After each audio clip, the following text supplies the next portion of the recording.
been before. Yeah. Just makes it nice.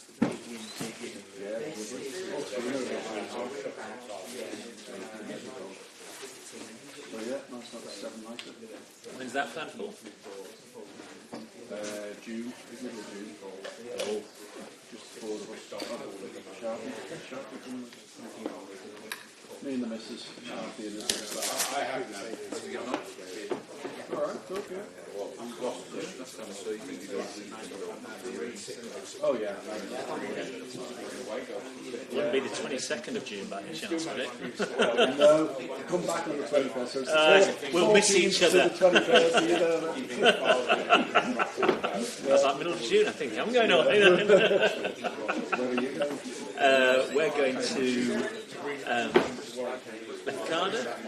It's an island just off the west mainland coast of Greece, yeah.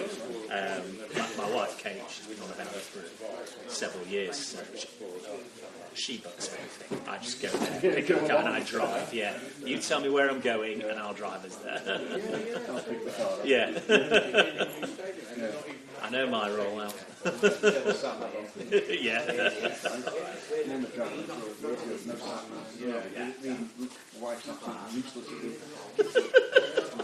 Give it here. I was talking to someone a couple of weeks ago and saying, I missed 20 years ago, you know, get a call from someone who's going to cover a football match. Got the AA. 1st of January every year, buy a brand new AA road atlas. And people look at you as if you know, two heads or something. Of course it was. What's a road map? Yeah.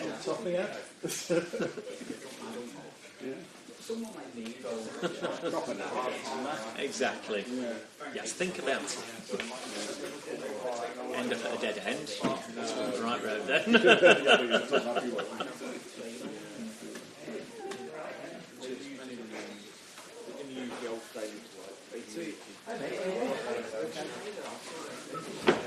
So where's Vinny and everyone today? But he wasn't around on Wednesday for the derby because I did the morning shift and then did the sort of later shift. Well, I sent him a text on Wednesday evening after the game and never got any reply, which is most of it. Maybe he is away. Into hiding, feeling worse. If he is, he'll be regretting it. Yeah.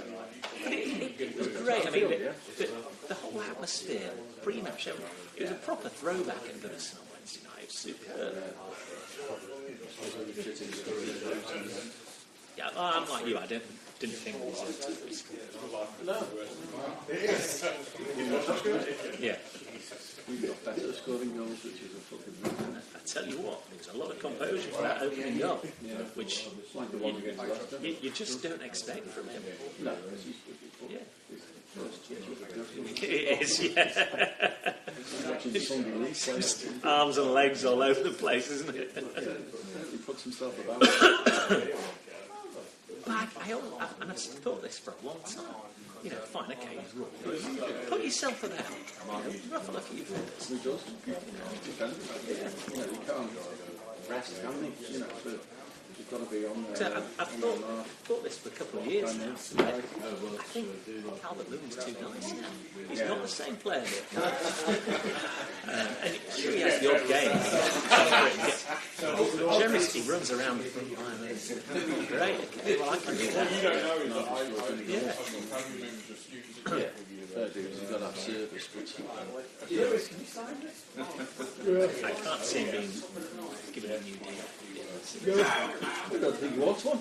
No, I think you're probably right. He's just waiting to get away. Yeah.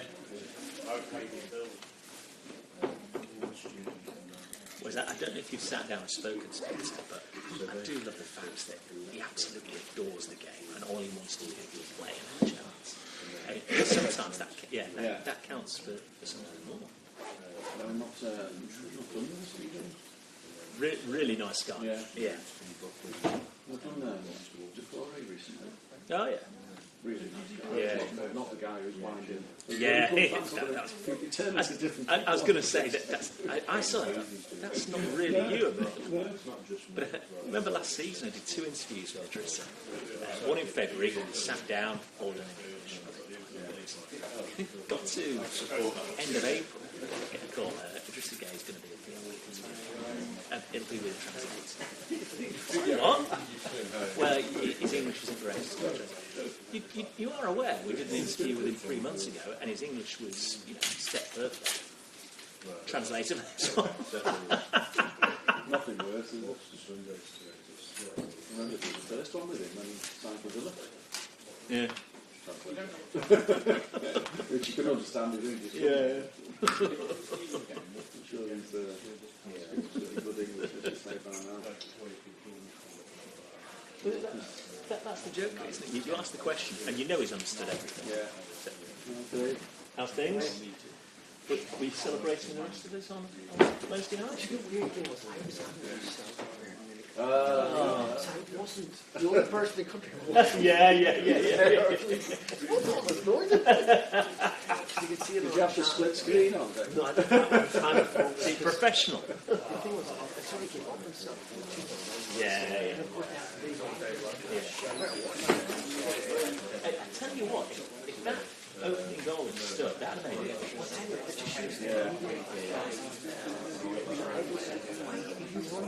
No need to be. No need to be at all. She went through his legs, didn't Yeah, it did, yeah. Pretend you're not. Yeah. Instead of like trying to play it and keep the keeper. I think he had to disallow that, didn't he? Yeah, I think if he's made no effort to play the ball, then I think he gets away with it. Yeah, But it's not like say, he ran across the steps over it.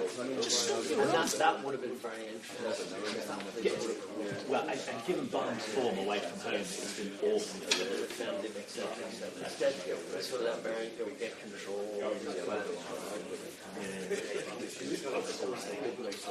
I find it quite interesting. I did quite a lot with Conte and Burnley last season, and what I see in Bayern, a lot of elements that you saw at Burnley. Very good on the ball, like to play it around, but actually a bit defensively fragile. And he gets away with it in the Bundesliga because the fun is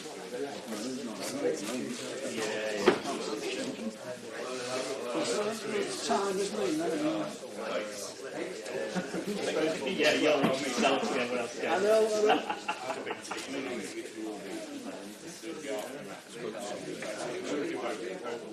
Yeah.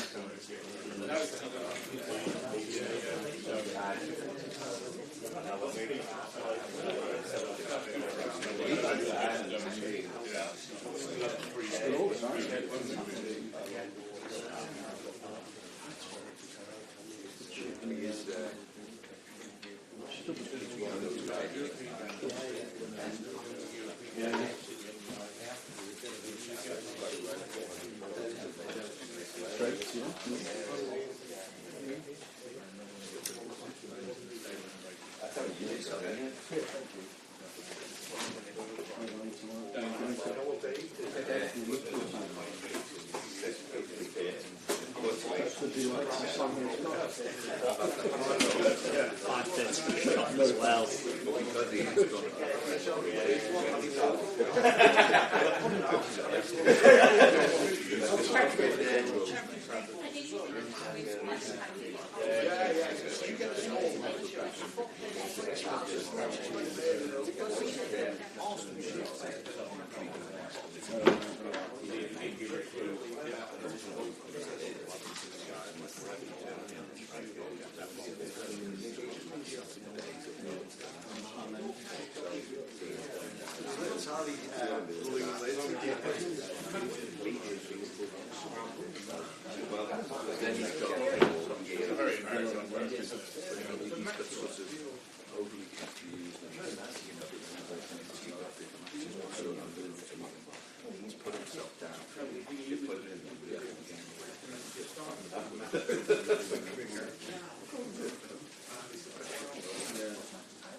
Sheffield United. No, I haven't done that this year. That was one of the cutbacks they made when they got relegated. So I've exchanged Bramall Lane for the John Smith Stadium, Huddersfield Town. Right.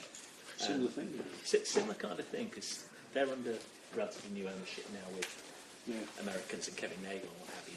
And, they're quite outward facing in their look, so we'll see how long that lasts. But if Sheffield come up, they're going to do it again. I don't know if they are. I think there was an element of it's different. It's a little bit out of that comfort zone. Right. And so we just won't do it. Right. Because it's too much like hard work. But honestly, Al, if they do go up, I think for everybody across the board, it's the future, it's the way it's going. Yeah. And they'll have to revisit it. Oh, yeah, don't doubt it. It's Premier League clubs are doing that now. Yeah. Well, funnily enough, last weekend I got a call from Leeds United to step in and fill their spot, and I was already got to Huddersfield. So, yeah, I think it's the way it's going.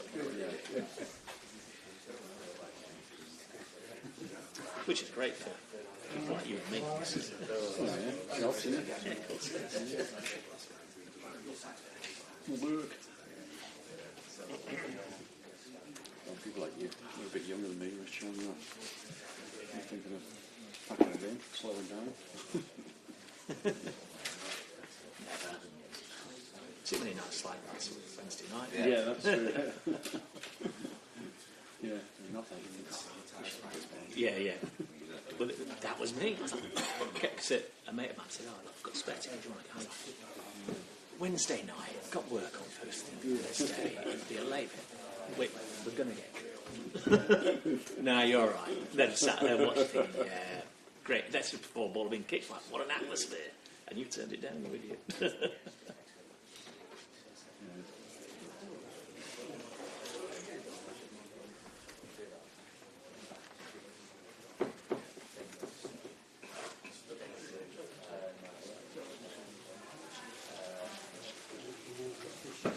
Very quiet for sound this morning. Let's do live outside. We're going to do another one, but it's not worth taking it off. What time was it live? 8:10. Oh, good God. Dedication. Well, Just to say what you're going to talk about. hey, I remember those days. Don't miss them. And we've got another one afterwards, and then we've got live training at 12:15. Really? Talk over that as well. Talk over that for 5 minutes. I know. I'm hoping it says something there, but could just repeat it.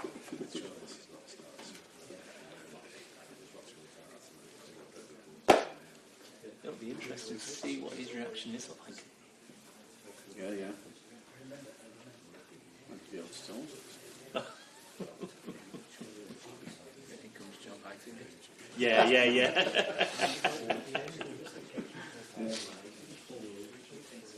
The game he was banned for occasion, the League Cup game, didn't really matter, did it? That one at Southampton, he said, the back, didn't he? It's different now. It's going to be Villa on Wednesday, though. City next week. It's funny, isn't it, where, you know, that lip reading guy, they said that he Still can't work out, can it?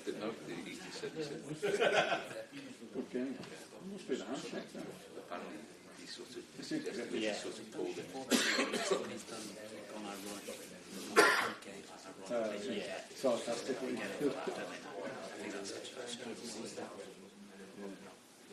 So then if you appeal, it becomes your word against his word, doesn't it? Tone of voice. Well, that's how old. That's discretionary, isn't it? Yeah. And because he's always a very sort of calm persona, Yeah. anyway, he could argue that it's a case Yeah. there's something being lost in Well, it was interesting, not in wasn't it? translation, but in the sense of Because I saw him go to shake out with his hand. I thought, there's something coming here. But you look at it, it wasn't an aggressive handshake. There wasn't an aggressive demeanour about it. Yeah. One of those, isn't it? Not letting go. He's look a bit surprised when he got the red, Yeah. didn't he? Yeah. Normally, people, managers will go there, knowing they're going to get a red, right? What are they going to say? And everything. In for a penny, in for a pound.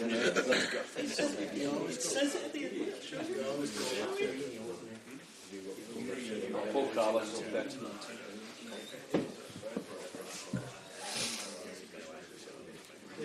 Oh, he's left it on. Made it clear out.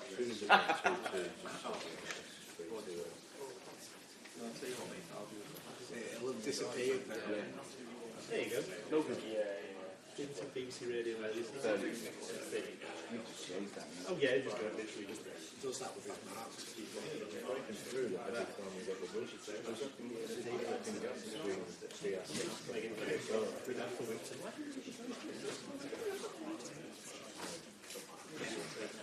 As soon as it comes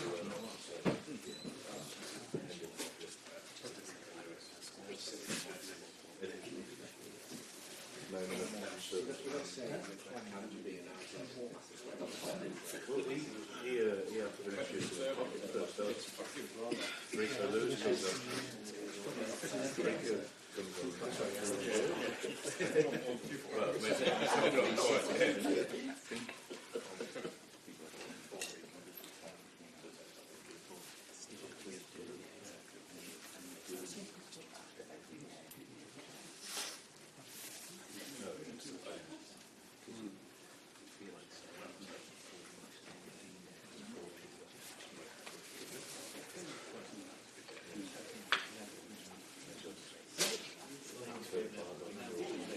I must admit, whenever I get with a full head of it, it's usually a bit.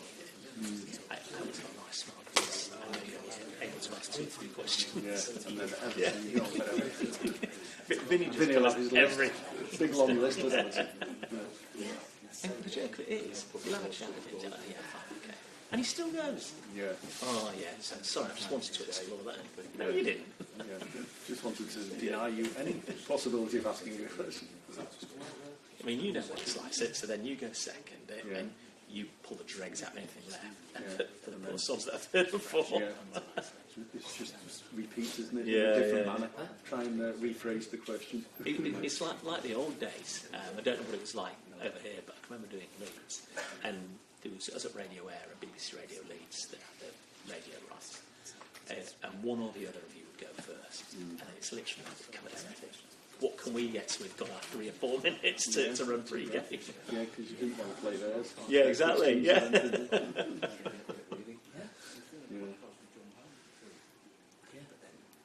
I suppose in many respects it's a lost art, isn't it? We got to a stage when we were Radio City and City and Merseyside, but in the end we just really ran their questions as well. I thought it was getting silly. You might as well just leave the. Because to be honest, the listener doesn't give it off. Maybe who's asking the questions really. It's supposed to be about the answer. Well, the good thing was back then, it was always about the answer because the Peter Reeds of this world, David O'Leary's, whatever. Things weren't so close to reality, so they could occasionally give you a genuine response. Yeah. Whereas the last 10, 15 years, everything's It's become, dead air. this is how you answer, deflect. Needless You've got to be careful what you do say as well. God, You get pulled up on anything, can't yeah, you? yeah.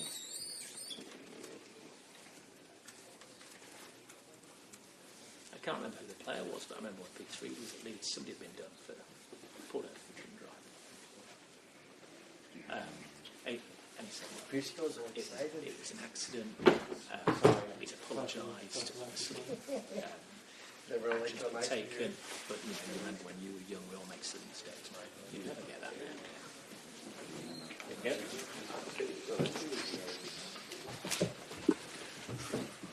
Morning.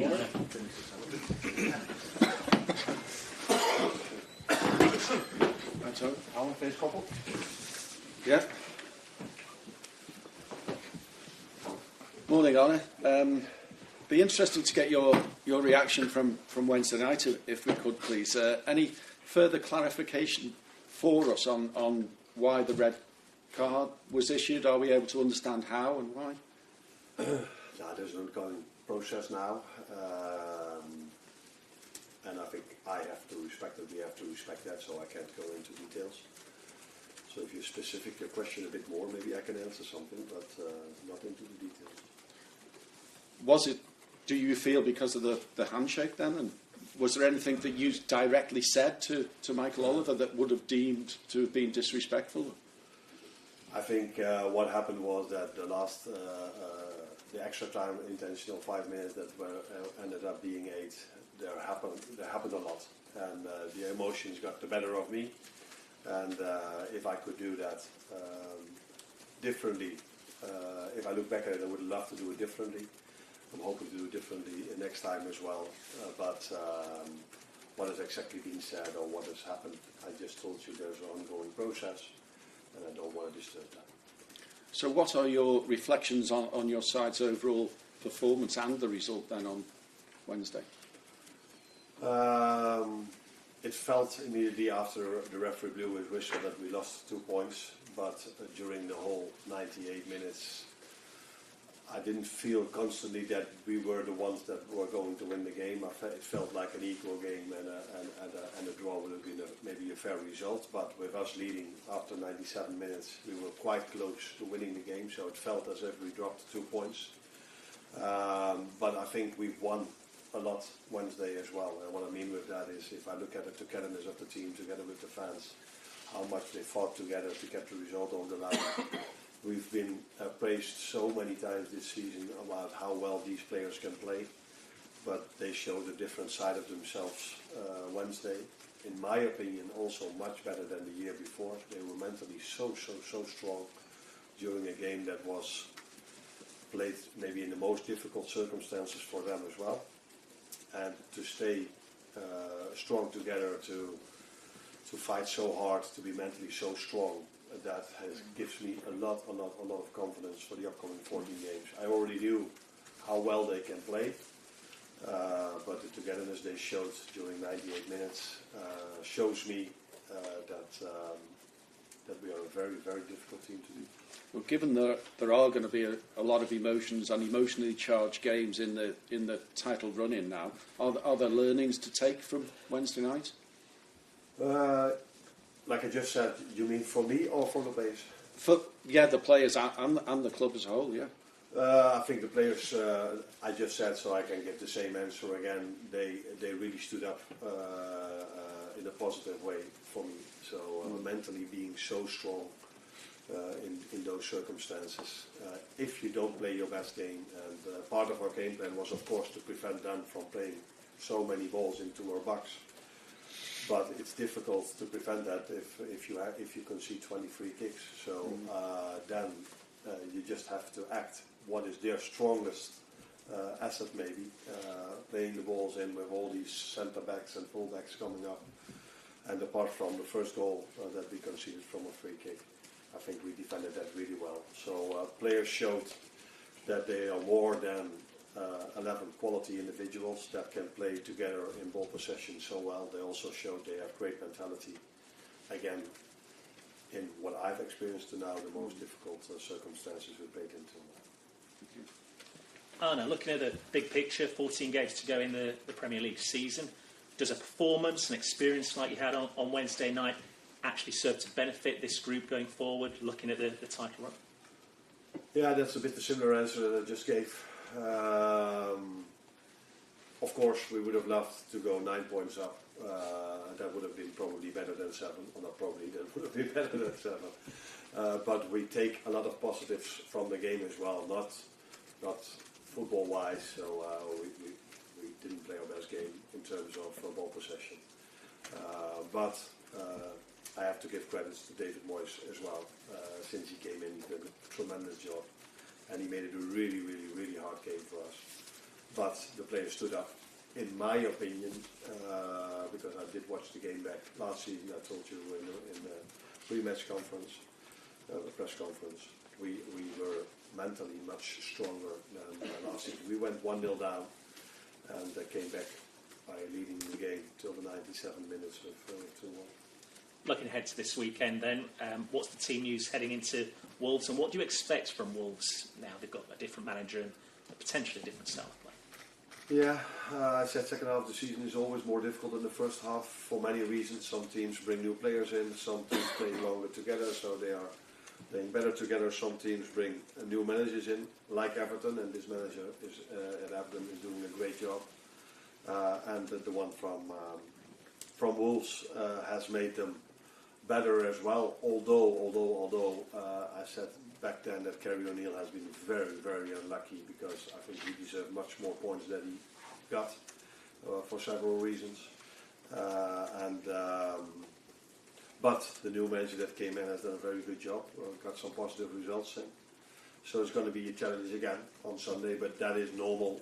Last part of the season in the best league of the world, you can't expect to go out there and have an easy win. So it's always going to be a tough one. But players shown for the whole season that they are ready for tough games. And what's the team news going into this weekend? Any changes? No, we saw Trent, of course, being able to play. It was the intention to play around half an hour. I think he played somewhere around half an hour. So he will be training with us again. Joe Gomez is out, and Tyler Morton is out, and I think those are the only two. Am I right? Yeah, we were off yesterday, so I don't know exactly the news. Oh, Cody is a bit of a doubt as well. So let's wait how he is today. But I had to take him off because of an injury, because you got a knock. So let's see how he is today. Thank you. Arne, you've spoken already a couple of times about the mental strength and resilience that the players showed on Wednesday night. That's going to be an important quality between now and the end of the season. How do you actually go about instilling that in the players? Is it something you do on the training ground? Do you work with them in here? Do you work with them collectively? Did you bring other people in? Because it's a difficult sort of quality to actually give a quantifiable, element to, isn't it? Yeah. No, it's not that we bring someone else in. Is he making a picture now? I think it's the same with trying to implement the playing style. You also, on a daily basis, maybe not every single day, but you also try to implement certain things mentality-wise. So you talk during training sessions or meetings also about these kind of things. And a part of mentality is, of course, also just work as hard as you can and in the most difficult circumstances. So if things go against you or the other team is better than you at a certain moment, how do you react? And so yeah, you talk on a daily basis about that. I think I've said already that I also 2 days before the game or 1 day before the game, I showed them some clips from last season, how the game was being played and how we acted on certain situations, how we reacted on certain situations. So it's an ongoing process, but it's also, if you want to play at a top club like this, you need to have more than only quality. If you only have quality, probably you don't end up at Liverpool, so you need to have mentality as well. So it's a combination of that these players have this inside of them, otherwise you don't play it for one of the biggest clubs in the world. And it's something you try to address on a daily basis to create the right mentality. And Wolves under Vitor Pereira, a significant improvement. It's never about one player, clearly, but in Mateus Cunha, they have a player with star quality, that X factor, and somebody that for opposing sides, very difficult to get a handle on during the match. And how do you propose to cope with that? Yeah, he's the type of player that I'm referring to when I always say, if I compare the leagues where I've worked in this league. So if I don't know exactly where Wolves is at the moment, so somewhere between, where are they at the moment? 17. If you go to the Dutch league and you look at the number 17, there's no player that can play for Ajax, PSV or Feyenoord. But Mateus Cunha is a quality player and he has the quality to play for one of the top 5 teams in England. And that is also one of the reasons why it's so much more difficult to win a game against the number 17 in England than to win the number 17 in Holland. Again, we already saw when we played against them with Kerry O'Neill, they had a very good performance back then as well, and he in particular. So we know that it's going to be a tough game on Sunday again. Arne, how likely would Curtis Jones have been to have started this game, and is it maybe a little bit of a shame that he gets a little bit of a hurdle and a stumble in his possible momentum there? The good thing is that he plays so many games. I think he got a second yellow, didn't he? If I'm correct, that I assume that's the same in England and in Holland. That's only one game then, I assume. Yeah, so he's been out then for one game, and then next Monday is a game, and then Sunday again there is a game. So he comes back from an injury, so he missed already a few games. I was planning to start him against Plymouth. He wasn't completely recovered yet. I liked him a lot when he came in. Very good half hour. I think it was the best part of our game. After we made the substitutions, that was the only part of the game where I felt a bit of comfort and a bit of maybe this feels like a bit of control. I didn't think we controlled the game or whatever, but maybe the most we controlled the game, and that's maybe because of that we went 2-1 up, and afterwards I felt maybe we could have defended that lead, or we were good enough. We didn't concede a lot afterwards anymore. I think before we scored the 2-1 and before we made the substitutions, the game could have gone either way. Any more for the breakouts? James? So were you more upset with the amount of added time than the push on Canate? I just said that many things in extra time happened that led to me being quite emotional, and there was a VAR incident for 2 minutes where he checked. I thought maybe the only thing that could happen is that he looks back at the foul, and then all of a sudden I was happy, like, oh, maybe it's offside. And of course, then if after 10 minutes you hear their fans cheering, so you're like, okay, it wasn't offside. So many things happened in the end phase in extra time. But like I said, it wouldn't be smart to go into every single incident. And just on Curtis at the end, can you understand that he reacted the way he did? I like a lot that he stands up for the team, but I think there are also other ways for the team and for the fans. There are also other ways to do that. Maybe. So I will talk with him about that. But yeah, it's the same for me. I should have acted differently after the game as well. But it's an emotional sport, and sometimes individuals, out of emotion, make the wrong decision, and that's definitely what I did. Hi Arne, you mentioned about the improvement in midfield after the substitutions, and in the early going, the starting midfielders, I think I only managed to make 5 passes to the starting forward, so there was a real disconnect between the midfield and the forward line. You also mentioned the high foul count, which is quite strange for a team that had so much ball possession to have so many more fouls than their opponents. Do you think that played a part, the way that the game was being officiated meant maybe some of the midfielders felt they couldn't make those kind of passes into their forwards? No, I didn't. I only said that part of our game plan was to prevent them from playing a lot of long balls, but it's difficult to prevent the goalkeeper from playing a long ball, and it's difficult if they get a free kick because it's not allowed to stay 1 meter in front of the ball, so they are able then to play the ball long, and I liked the way we defended that. So I haven't said anything about the way it was officiated, is that the word you use?